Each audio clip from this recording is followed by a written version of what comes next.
Olá pessoal, nessa parte 4 aqui vou tratar de um argumento que é levantado no livro do James Valent, Creating Christ, que ele é um miticista e ele defende a tese de que a história do cristianismo foi inventada por Nero e depois pelos Flavianos, e ele vai usar como uma das provas a questão da simbologia, os símbolos cristãos de peixe, etc., são tudo símbolos romanos, né?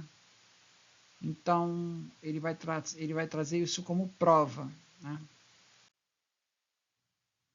Então, ele traz essas moedas aqui, que são moedas de fato existentes, de Tito, em que aparece aí um golfinho enrolado numa âncora, tá? Esse símbolo, ele é usado tanto pelo Tito quanto pelo Domiciano também. Ele não aparece nas moedas de Augusto, e o máximo que aparece mais próximo disso, da época do Augusto, é um denário que tem um golfinho enrolado em um tridente, não é uma âncora, tá? Aí estão as referências dos links, tá? Bom, a primeira coisa que chama atenção nesse argumento é que essa moeda, ela foi uma entre tantas moedas cunhadas aí pelo Tito.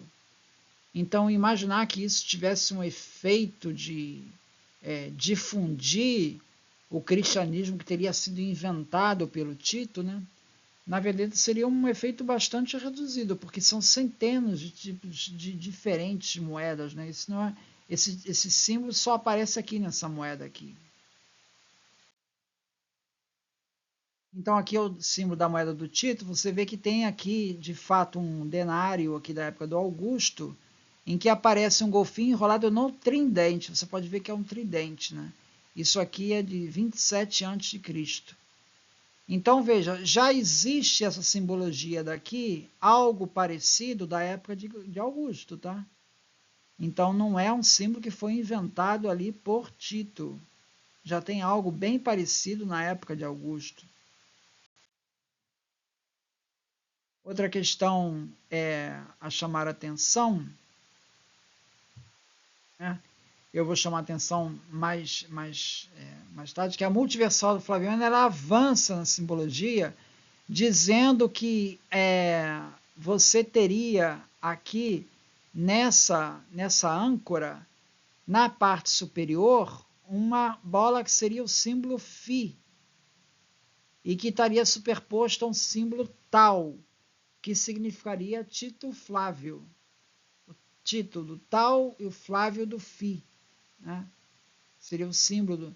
Na verdade, isso é simplesmente o suporte da âncora. Esse Φ, na verdade, não é um Φ. Ele é o suporte da âncora, só isso. Mas não é uma letra. Não é uma letra grega aqui. Claramente, né? Aqui é o entalhe cristão, que é citado pelo Valent. Na verdade, ele é um texto que foi encontrado aqui no Museu Britânico, esse entalhe, e ele é do século IV.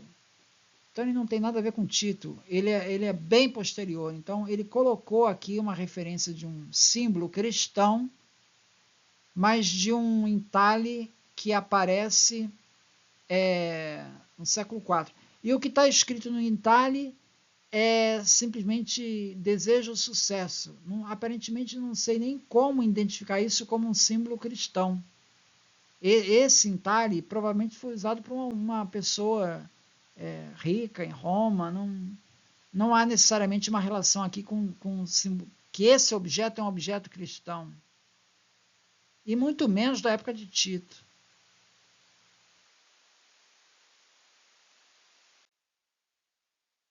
Aqui é o desenho que aparece no Valent. Você vê que aparecem as duas moedas aqui à esquerda do Tito, ok, elas existem mesmo.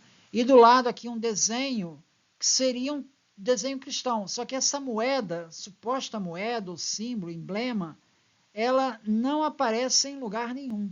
Esse anel cristão do século II também, não há nenhuma evidência de que isso seja cristão. Não há nenhuma evidência. não aparece nenhum símbolo cristão com âncora e golfinho enrolado. Não tem. Você tem símbolo cristão, que eles começam a aparecer no século II em diante, século II, século III, eles aparecem com essa temática de mar, pesca, navio, porque você tinha apóstolos que eram pescadores, né? Jesus ele está o tempo todo ali no mar da Galileia, então é uma temática do mar que está presente nos evangelhos. Então por isso aqui os símbolos cristãos exploram esse lado. Então realmente vai ter golfinho, vai ter âncora, vai ter peixe como símbolos cristãos.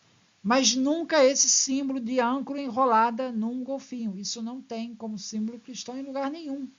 E eu não sei qual é a referência que ele tem para dizer que isso é um símbolo cristão. Essa referência desse desenho aqui, que ele coloca ao lado das moedas, ele não coloca a referência. Então não se sabe de onde que ele tirou isso. Esse desenho daqui, da âncora com o golfinho enrolado, ele remete a um adágio popular que era usado pelos imperadores desde a época de Augusto. Isso está no Suetônio, quando ele fala de Augusto, no capítulo 15, que remete ao conceito de apressa-te e devagar, ou seja rápido como um golfinho. Isso aqui, o bom político, ele tem que ser rápido, mas ao mesmo tempo ele tem que ser devagar para tomar as medidas mais seguras, né? A âncora dá essa ideia de segurança. O golfinho de agilidade. Então, esse símbolo da âncora, o golfinho, remete a esse conceito de festina lente, que já era usado pelos imperadores anteriores a Roma. Então, Tito não está inventando esse símbolo. Esse símbolo já parece parecido lá com Augusto, como já vimos. E aparece nesse festina lente. Essa simbologia já está presente em imperadores anteriores a Tito, sem absolutamente nenhuma relação com o cristianismo. Então, a ideia de que Tito inventou o cristianismo e criou esses símbolos, ela não tem suporte nenhum. Erasmo de Roterdã, ele vai usar esse símbolo da festina lente. E temos também uma outra possibilidade, que aquela moeda do Tito, ela tenha sido cunhada em referência à erupção do Vesúvio, tá? Porque aí seria para o golfinho, remete ao imperador, ao deus Netuno, então seria para acalmar os deuses, tá? É uma outra possibilidade. Aqui novamente, a âncora com o golfinho enrolado, isso num mosaico encontrado em Delos, quer dizer, essa temática, ela está presente já nos gregos, nos Seleucidas, tá? Século II a.C. Então não foi um símbolo inventado por Tito, não, isso já é um símbolo que já está presente antes. Aqui é um texto já cristão, né? Simbologias cristãs, em que aparece a âncora, vocês veem a âncora, 2 peixes, e já não temos mais golfinho. O golfinho já não está mais aqui, né? E isso foi encontrado em túmulos do século II ou século III, na catacumba de Domitila. Não é a época de Tito, já é depois de Tito isso. Esses símbolos aqui já são depois de Tito, tá?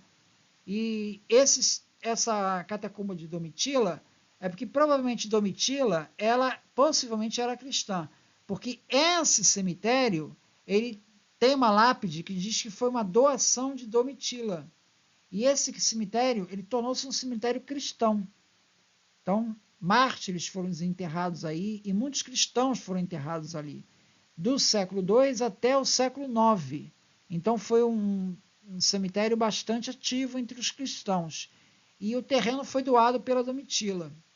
Então, para ela ter doado esse terreno para os cristãos, é possivelmente que ela era cristã também. Ela foi perseguida e isolada numa ilha, né? E o marido dela, que é o Clemente de Roma, morreu, tá? Acusado de práticas judaizantes. Não diz textualmente que eram cristãos. Práticas judaizantes. A Domitila, possivelmente cristã, por conta desse cemitério aí, essa catacumba de Domitila, que ficou conhecida como catacumba de Domitila. Né? Os cemitérios eles eram subterrâneos, a maioria, na época. Tá? Outra lenda que existe é que os cristãos fugiam das perseguições nas catacumbas. Na verdade, a catacumba era cemitério subterrâneo. Os cristãos visitavam os mortos e não era por fuga. Né? Então, conclusão. Esse símbolo não é da época de Tito, tá?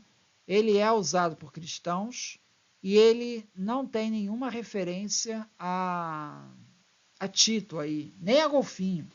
Agora, nessa segunda imagem, você vê que aparece a âncora e repare ali no eixo da âncora. Tem uma bolinha ali, né? A mesma bolinha que aparecia na moeda, se lembra? Pois é. Eu vou falar dessa bolinha depois.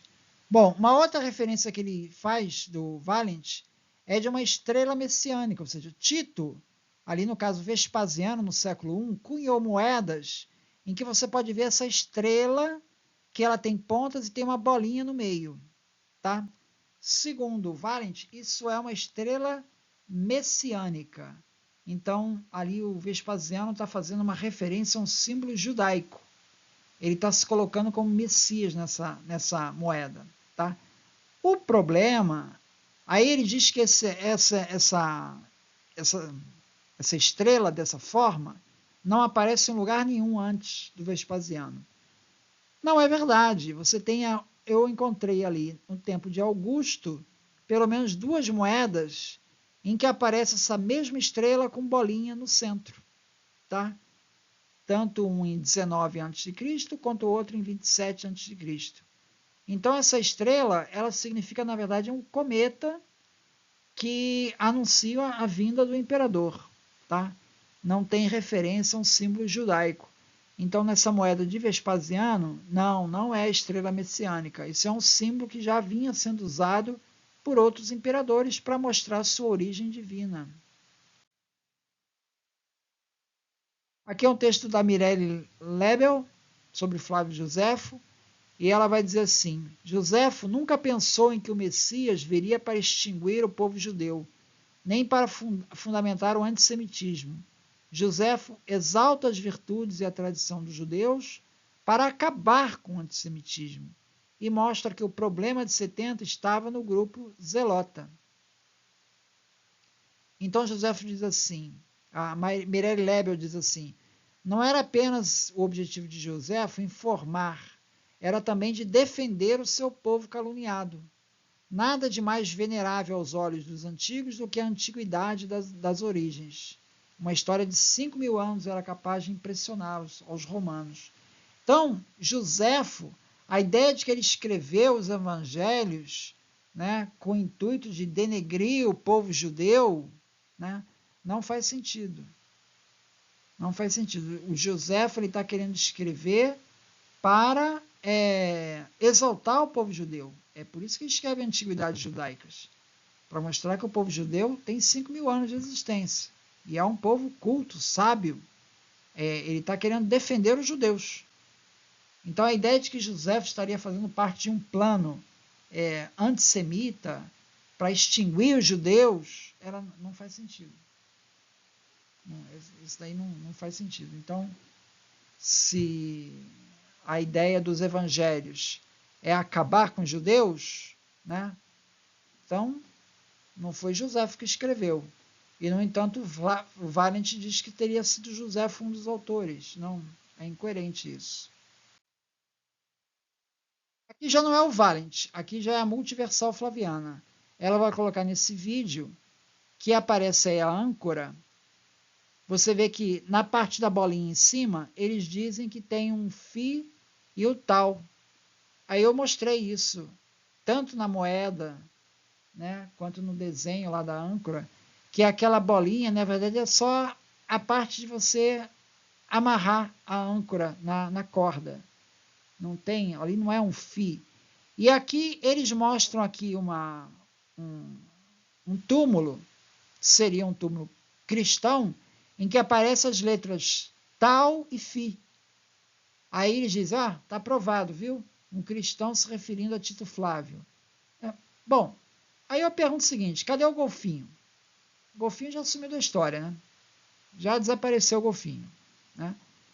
E cadê as letras superpostas? Aqui as letras estão separadas. Ora, você não falou que o símbolo era com tal e fi superposto? Aqui as letras estão separadas. E o que é mais provável desse túmulo aqui? É que tal e fi sejam as iniciais da pessoa do falecido. E que deve ter se chamado Tito Flávio. Várias pessoas se chamavam Tito Flávio. Era um nome muito comum. Né? Até o próprio Clemente de Alexandria, ele se chamava Titus Flavius Clemens. Então, o bispo de Roma, Clemente de Roma, é possível que ele também se chamava Flavius Clemens. É possível que o nome dele fosse esse. Então, esse era um nome muito comum. Então, ter um T e um F aí, nesse túmulo, seriam as iniciais da pessoa, não uma referência ao imperador romano. Principalmente porque essa inscrição é do século III. Quer dizer, por que você ia fazer referência ao imperador lá do século I? Não faz sentido. Agora, com relação à presença de símbolos cristãos no século I, a gente não tem nada no século I. Então, Catacumba de Calisto, Catacumba de Domitila, tudo isso é posterior ao século II. É século II, século III em diante. Século I não temos nenhum símbolo cristão no século I. Nada. Existe esse autor aqui, Bruce Longenecker, que ele escreveu esse livro aí, dizendo que foram encontradas cruzes em Pompeia, uma referência a cristãos ali em Pompeia. Né? E, no entanto, a maior parte dos autores diz que não. As cruzes encontradas são marcações de móveis, dobradiças, nada além disso. Não tem nenhuma possibilidade de ser uma cruz cristã. Então não há nada cristão ali em Pompeia. Né? Aí o Valent pergunta assim, como é possível que o primeiro símbolo que eles escolheram para representar Jesus tenha sido usado por um imperador romano, o próprio imperador que cumpriu a profecia de Jesus destruindo o templo judeu e que se proclamou o Messias judeu? Bom, esses símbolos cristãos eles só começam a ser usados no século II e III. Não é da época do Tito, tá? Só começam no século II e III. As moedas do Tito, elas não são somente com esses símbolos aí. São centenas de moedas com os mais variados símbolos, tá? Então, e a ideia de um golfinho com âncora enrolado não aparece nenhuma inscrição cristã. Tá? Então, não há qualquer mensagem subliminar de Tito Flávio nas imagens, como a Multiversal alega, nem nada disso, porque essas inscrições datam do século III e não teria sentido fazer referência ao imperador do século I. Aqui ainda sobre iconografia cristã, nesse texto aqui do André Graber, né? Aí ele vai começar a falar, ou seja, os primeiros afrescos cristãos, eles datam ali do ano 230 e daí em diante. Tá? Em cidades como Dura Europos. Aqui são as inscrições mais antigas que temos aí de Jesus. Na catacumba de Calisto, uma imagem ali do Jesus com o bom pastor, isso por volta de 250, e uma imagem ali do paralítico, da cura do paralítico, e num afresco lá encontrado em Dura Europos, na parede, e por volta também de 235. Essas são as referências mais antigas que nós temos de Jesus desenhado explicitamente, né, nos textos, todo o século III. É isso então, muito obrigado então.